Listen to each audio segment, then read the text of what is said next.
Yo, what is going on, Raiders? The Boss here, and today with some good news. We're finally finishing off the last Titan on tier 60.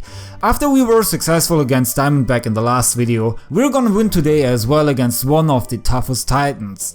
To do that, 3 essentials are necessary. Build the space first and pay attention to the distances of the buildings, cause every building has its purpose for standing at that spot.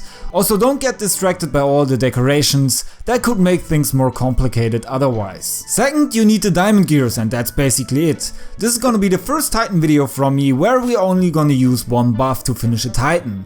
And third, this counts only for tier 60, use 2 troop bunkers full of archers and 1 filled with raiders. For lower tiers you can actually increase the number of raiders since they are stronger and consequently you would need less archers, but at tier 60 it's necessary to bring that much. Why? I'll talk about that during the fight then. So that's all we need besides of the 40 million clouds to get there, but you can also use the gunpowder overload to make things go faster.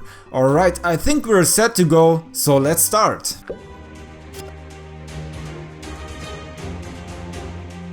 Okay, seems like we won't see Inferno walking around the whole base, but I can guarantee you that there is only one scenario in which this base layout doesn't work, and that happens when he spawns in the corner where the stronghold is standing, and in any other case you can relax and wait until Inferno makes his way into the core. Since we don't need to see him destroying the buildings on the outside, we can speed up until he reaches the gold bunker. When you destroyed it, prepare yourself to deploy all your raiders on him and just a single archer in the corner next to the right gold bunker, and I've figured out something interesting about Inferno, which is gonna help us here tremendously. Inferno falls for archer meat. He completely ignores the raiders when you make him walk around to catch them. And that's what I'm using right here. I deploy 1 archer always on the other side of the walls, and through that Inferno always takes the longest path to kill them, while the raiders in the towers have all the time to shoot at him. Just one thing worth mentioning here, I always deploy an archer on the right side and then on the left side to use up the power of the dragon towers equally, otherwise it'll take longer to finish him off. This procedure takes up a lot of time, until you get him below 27%, where it's becoming again important to pay attention, but we'll get to that. So another method to speed up the killing of Inferno would be to use the poison weapon or gunpowder overload, but we actually don't need it, and since good buffs and items become pretty rare lately, we need to be careful about how many we are using. Also, I've mentioned earlier that you can have more raiders in the bunkers on a lower tier, which speeds up as well the killing procedure, because we only need the archers to let Inferno walk around.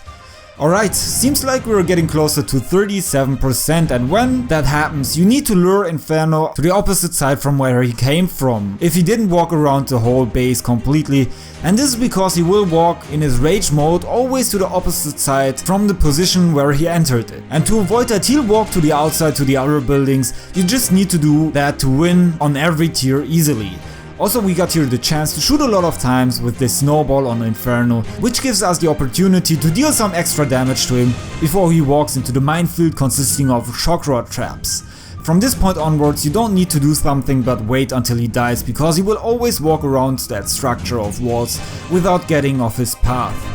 And that's basically it. Like always, you can find a screenshot of this base layout on my Facebook page, the link to it is in the description.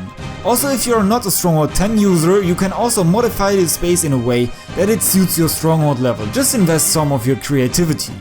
Alright, here we are again at the end of this video. If you want to check out an alternative strategy to beat this Titan, simply click now on that thumbnail and it'll get you there. I'm sure with this strategy you can make it easily to tier 60 without greater complications, so if you think that it's helpful, hit the like button. If you don't want to miss out on any other helpful videos, you're free to subscribe as well. This is it from me, have a great raid, peace.